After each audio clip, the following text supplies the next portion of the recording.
E aí, pessoal, boa noite. Como eu havia prometido, a gente ficar de postar o vídeo da aula, né, dessa semana.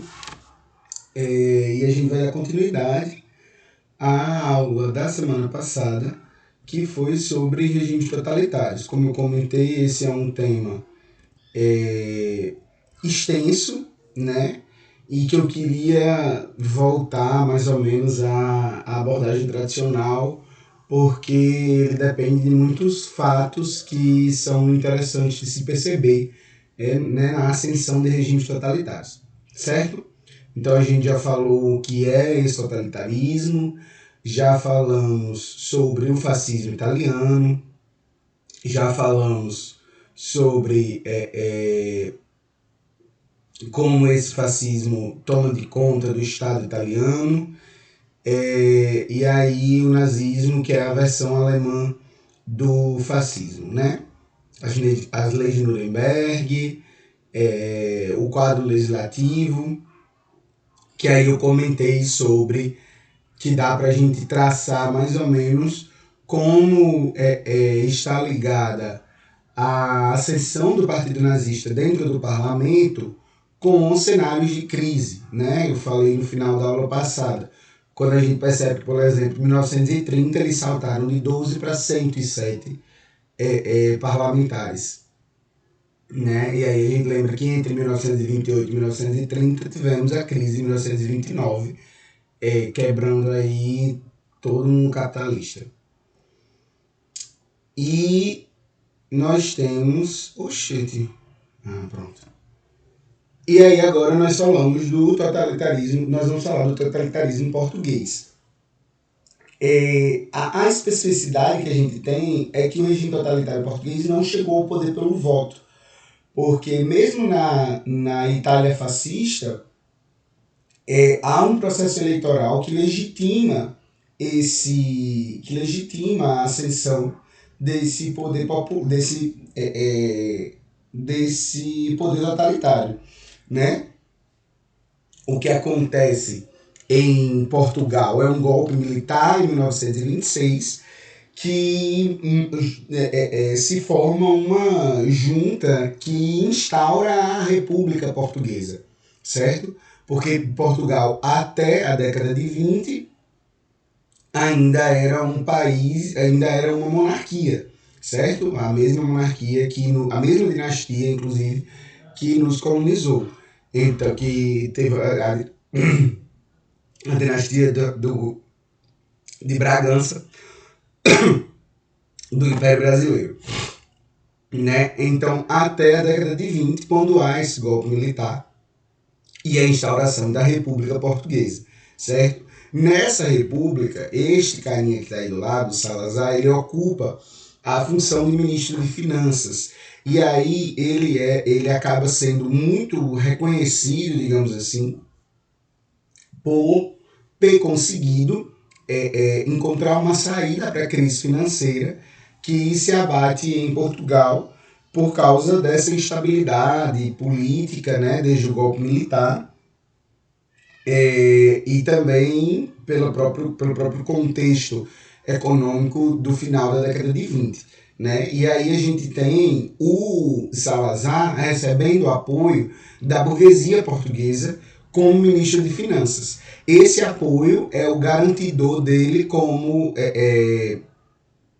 presidente em 1932, certo? Sendo que aí ganhando a eleição, né? Porque aí a gente vê, o regime totalitário não chegou ao poder pelo voto. Mas aí o Salazar ganha, ele entra no Estado sem pelo voto, mas ele é validado em 1932 na eleição que ele ganha como presidente. Sendo que aí, assim que ele ganha como presidente, ele vai instaurar uma nova Constituição, né? Uma Constituição semelhante à do Estado fascista italiano, certo? Então, uma Constituição que aparelha o Estado, que determina um partido único, que constrói mesmo institucionalmente um Estado totalitário, certo? E aí é interessante a gente notar quais são os apoiadores dessa empreitada totalitária portuguesa, né? A Igreja Católica, acima de tudo, pelo medo do comunismo, né? O Exército, já que o próprio Salazar chega ao poder depois de um golpe militar, banqueiros industriários favorecidos pelas políticas econômicas dele na época de ministério, as oligarquias portuguesas e os interessados na manutenção do Império Colonial, porque esse era um problema para Portugal no início do século XX, e aí isso vai continuar, certo, assim, durante todo o século XX, esse problema do Império, durante a primeira metade do século XX, na verdade, esse problema do Império Colonial Português, porque é um império muito grande, certo? Em que o próprio Estado português não consegue mais manter este império. Então é uma coisa decadente. E aí existem, e aí essa pedra no sapato que vai alimentar esse cenário de crise que leva ao golpe militar de 1926. Então, o Salazar, quando ele chega como presidente, ele chega para acalmar, digamos assim, os interessados na manutenção desse império colonial. Ele chega colocando, tá, nós vamos manter essas colônias mantêm esta metrópole, então nós vamos manter essas colônias, certo? E aí, a especificidade da Segunda Guerra, Portugal se mantém neutro durante a Segunda Guerra, o que é interessante, já que o Salazar claramente namora com o fascismo, o Salazar claramente recebe apoios, enfim, está nas graças dos dois maiores regimes totalitários, né, da Itália e da Alemanha, mas ele se mantém neutro durante a Segunda Guerra, o que faz com que os Estados Unidos, pós-Segunda Guerra, apoie a entrada de Portugal, ainda no regime salazarista, na OTAN, né, na Organização do Tratado do Atlântico Norte. E aí a gente vê os interesses americanos acima de tudo, né? Porque assim, é um regime totalitário, é uma ditadura militar, e mesmo assim os Estados Unidos botam tudo isso em panos quentes, passam um grande pano para eles, porque é mais interessante tê-lo ao lado dos Estados Unidos no contexto de Guerra Fria do que ao lado da União Soviética. Se bem que não ia para a União Soviética de jeito nenhum, né? Enfim. Mas é esse o desenrolar que a gente tem da participação de Portugal durante a Segunda Guerra Mundial. E aí, não, é isso, o apoio da OTAN, o apoio dos Estados Unidos para a entrada na OTAN. E aí, o Salazar, ele entra como presidente em 1932 e ele vai continuar até a Revolução. Ele vai continuar, não.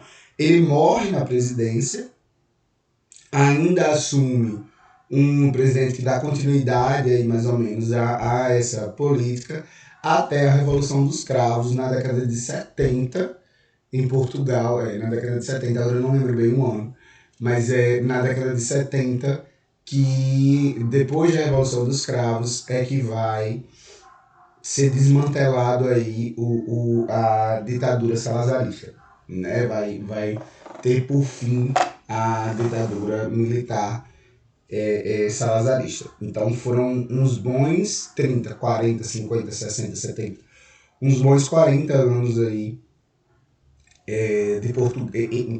com Portugal sobre um regime totalitário, sobre um regime militar. E aí isso constrói marcas na história do povo português. A oposição ao regime cresceu no mesmo ritmo que a expansão da classe média. As restrições aos direitos políticos que tinham sido desejadas e a seguir toleradas por uma classe de raiz agrária, em fase da depressão econômica, que vira as restrições na política da ordem, começaram a ser sentidas como imposição insuportável pela nova classe média industrial e mercantil. em fase de expansão. No novo quadro de valores, e aí a gente percebe aquele apoio de quem tem interesse em manter as colônias, né? Então, no primeiro momento, são esses apoiadores de Salazar que vê nessa restrição de direitos é um mal necessário para se manter a ordem, para manter o nosso status quo, né? Então, no novo quadro de valores, o conceito de ordem era substituído pelo de liberdade, o de segurança pelo de progresso. O desejo de liberdade marcou, a partir de 1945, quer a burguesia favorável, quer ao estilo ao regime. A primeira inspirou o projeto de liberalização, a segunda, o desejo da revolução. Embora uma revolução burguesa, que não fosse muito além do regresso às formas de parlamentarismo democrático e da garantia dos direitos políticos de reunião e expressão.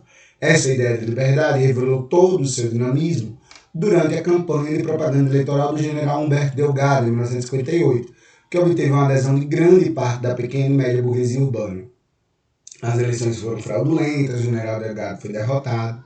O abalo sofrido pelo regime foi tão forte que, após a campanha, a Constituição Política foi modificada, passando do presidente da República a ser eleito por um restrito colégio eleitoral para evitar futuras crises. A alteração proposta pelo governo despertou a oposição na Assembleia Nacional, mas não deixou por isso de ser aprovada.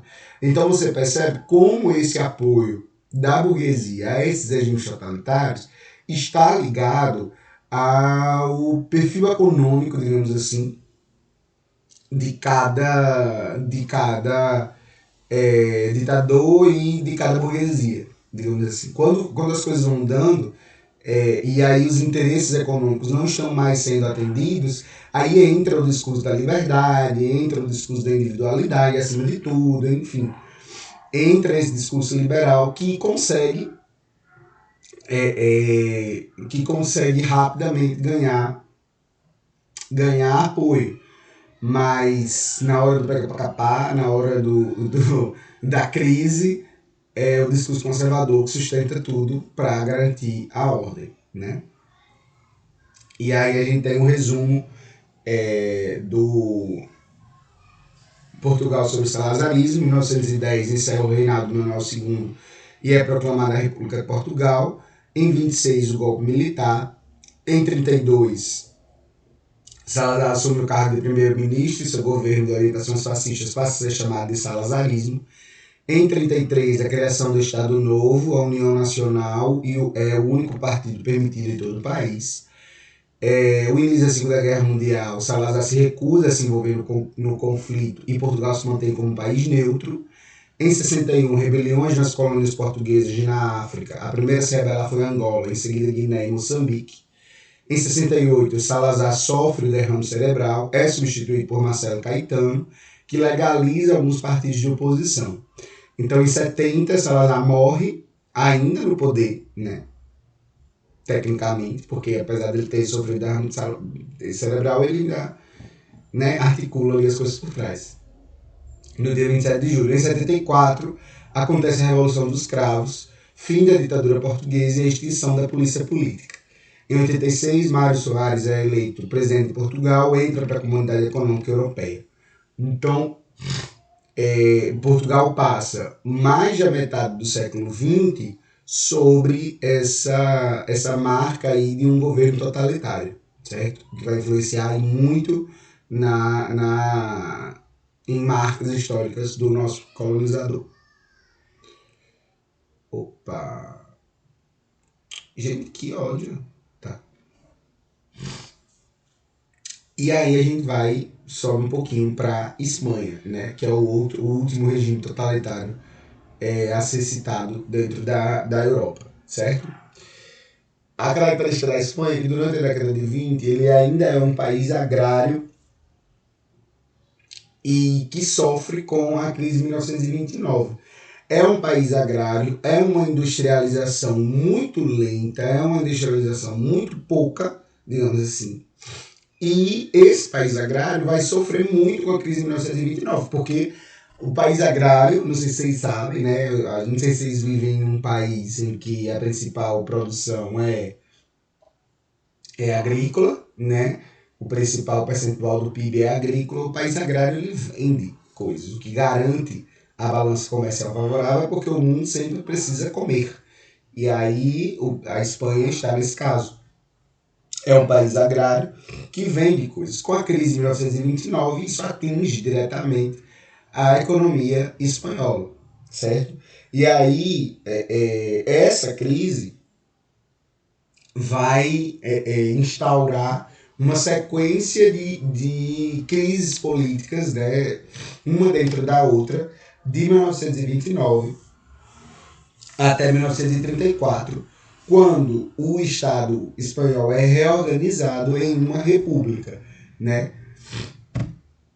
E aí essa primeira república espanhola de 1934 vai ser chefiada por uma frente de centro-esquerda, certo? Que consegue a vitória das eleições de 1934, né? E aí essa frente ela começa a instaurar uma série de políticas que a gente pode chamar de políticas progressistas, digamos assim. A lei do divórcio, a lei agrária no caso, uma reforma agrária, né, com distribuição de terras, enfim, uma legislação social que garante aí garantindo um estado de bem-estar social, mas isso é o suficiente para uma reação conservadora a essa primeira república, certo? Uma reação conservadora que enxerga nesse tipo de política uma ameaça comunista, que enxerga nesse tipo de política uma perda para o Estado, enfim, que não aguenta ver política social sendo construída, né? Então, essa vitória progressista alimenta uma reação conservadora, principalmente por parte do Exército e da Igreja Católica, e aí você vê, né, a lei do divórcio sendo aprovada dentro de um país extremamente católico na década de 30. É óbvio que a Igreja Católica vai ficar contra. Você vê o,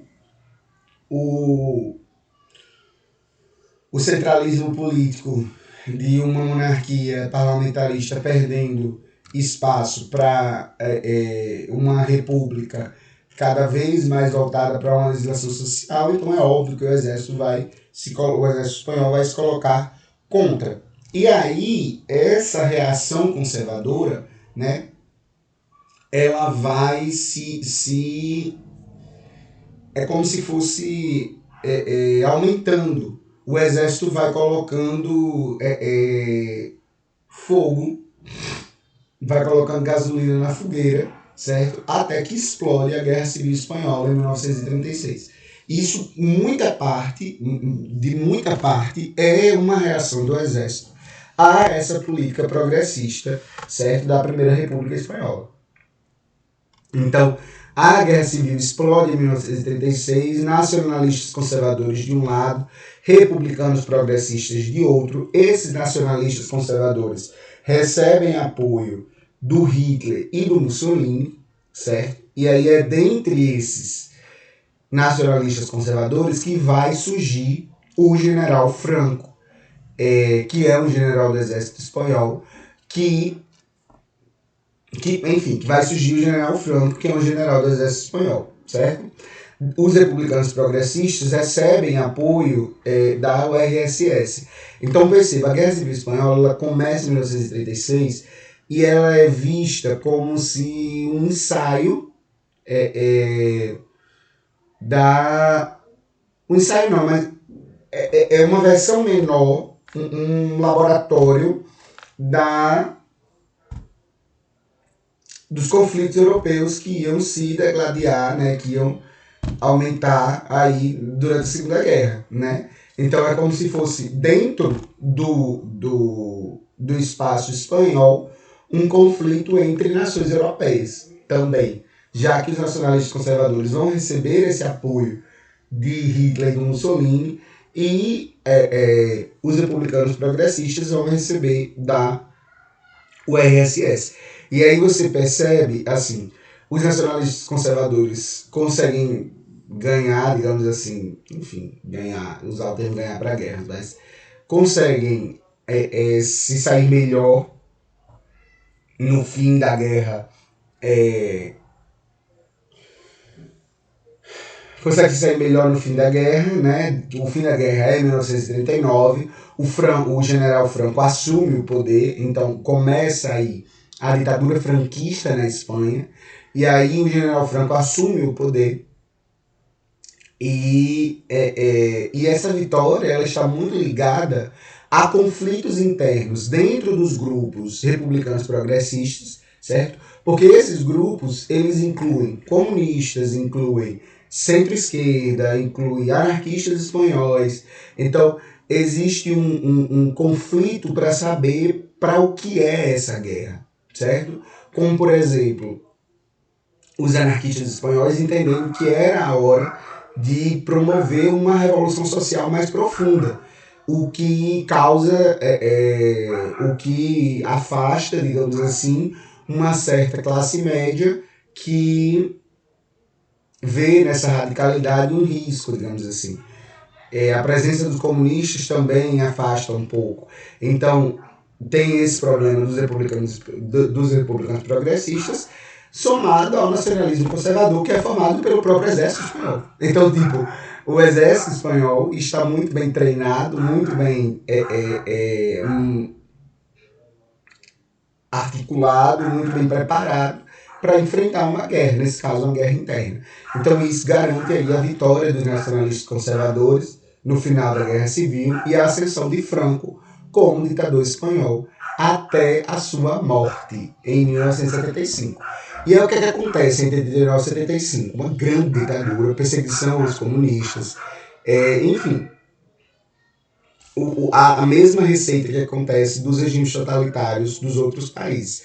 Mas é interessante notar que quando Franco assume em 1939, ele se esquiva do apoio que tinha recebido de Hitler. Fica meio assim, pois é, né? Gosto do seu bigode, é inclusive parecido com o meu, mas vamos ficar só nisso mesmo. Não vou falar muito com você, não. E aí, ele recebe, nesse caso, um apoio dos Estados Unidos. Então, perceba como a Guerra Civil Espanhola já é um ensaio, digamos assim, um laboratório para a própria Guerra Fria. E essas duas grandes potências que vão submergir, né, que vão emergir durante a Guerra Fria, já começam aí, durante o final da década de 30 e início da década de 40, a cooptar os seus apoios e apoiadores, né? Os seus apoiados e apoiadores. Então, Franco acaba se tornando um apoiado dos Estados Unidos, porque, enfim, política anticomunista, né? Abertamente anticomunista, e se afastou de Hitler na hora certa, digamos assim. A partir do momento que ganha, percebe que não vai, o Hitler não vai sair vitorioso daquele cenário, já é 39, a guerra já está caminhando aí 5 anos finais, então ele vai se afastando de Hitler e caindo nos braços dos Estados Unidos. E aí tem outro apoio central, que é mais uma vez o apoio da queridíssima Igreja Católica, porque ganha, o Franco ganha o título de Salvador, porque ele salva a Espanha do comunismo, né, dessa grande ameaça que é a justiça social e a consciência de classe. Mas enfim, dessa grande ameaça comunista, né, que é vista pela Igreja Católica. E aí ele vai ser muito homenageado pela Igreja Católica por ter livrado a Espanha do comunismo. Inclusive, tão homenageado que aí uma curiosidade. Existe um culto, certo? E aí não tem nada a ver com a Igreja Católica porque não é reconhecido pela Igreja Católica. Mas existe um culto do Franco, inclusive, como santo, certo? Para uma comunidade religiosa espanhola. Apenas isso. O grande salvador o grande salvador da Espanha do comunismo, né? Então é isso. O Franco sobe como grande ditador, e aí a gente tem aqui esse trecho do Francisco Salvador falando da ditadura do General Franco. A ditadura do General Franco foi uma das mais cruéis do século XX na Europa. A fraqueza do Partido Fascista Espanhol não tornou a Espanha nacionalista menos repressiva ou vingativa. Na verdade, deu-se o oposto. A perseguição brutal da população local foi bem além da Alemanha nazista e da Itália de Mussolini.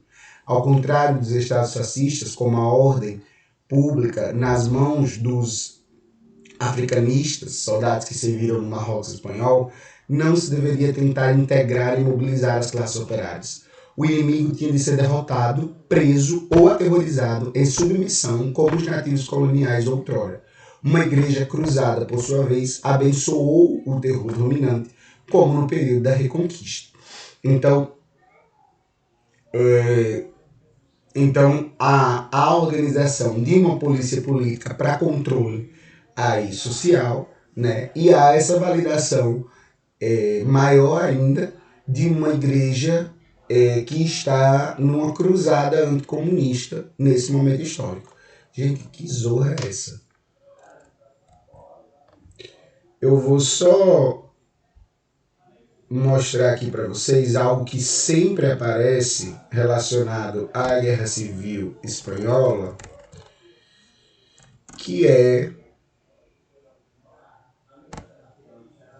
este painel do grande Pablo Picasso. Deixa eu ver, abrir imagem. Cadê? Abrir a imagem nova guia. Este grande painel do Pablo Picasso, que é um resumo, né, uma demonstração expressionista da Guerra Civil Espanhola. O Pablo Picasso, inclusive, um grande comunista espanhol, sai exilado da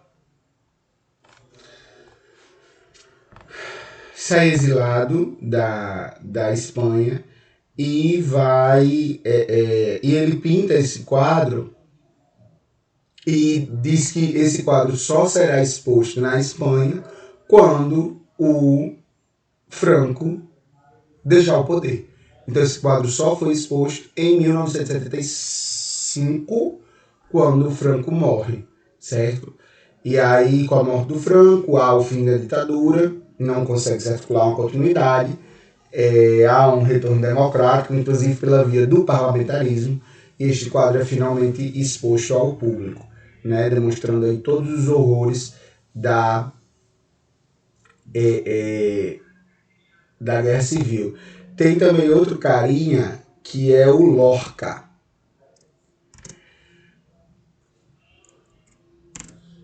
Lorca é um poeta. Aqui é o do município. Garcia Lorca. Este carinha aqui, grande poeta, grande velhinho, como vocês podem ver por essa foto, certo? O Garcia Lorca, grande comunista, foi morto num paredão de fuzilamento durante não, mas pós-Guerra Civil Espanhola. Ele teve um romance, inclusive, com... olha aí. Ele teve um romance, inclusive, com o Salvador Dalí. O Salvador Dalí que, enfim, tem uns problemas de cabeça aí e acaba em algum momento apoiando o fascismo e depois não apoia mais, enfim. Mas o Garcia Lorca, ele fica na Espanha, ele vai escrever, olha aqui, menina, a fotinha dele com Dalí, belíssimos. Tá aqui. Tem um filme maravilhoso na Netflix sobre o relacionamento deles dois. Que o Dalí é doido e quase doido o Garcia Lorca. O Garcia Lorca, ele fica na Espanha, luta na Guerra Civil Espanhola e é morto, né, num paredão de fuzilamento durante a Guerra Civil Espanhola pelo grande comunista que foi, né? Então é isso, para vocês terem noção aí mais ou menos do tamanho que da gravidade aí do regime totalitário espanhol. E aí a gente também percebe, pessoal, enfim, para fechar, né, como esses regimes totalitários estão relacionados ao momento de crise, assim como eu falei na primeira aula, como eles chegam no Estado aos poucos e formam realmente um aparelhamento do Estado, certo? Eles vão tomando de conta, digamos assim, como uma peste de todo o Estado até promover essa grande política de controle social, que é o objetivo máximo de todo regime totalitário, tá certo? Então, é preciso estar atento e forte, não tenhamos medo de temer a morte, como diria os grandes tropicalistas. Por hoje é só, até a próxima, um beijinho.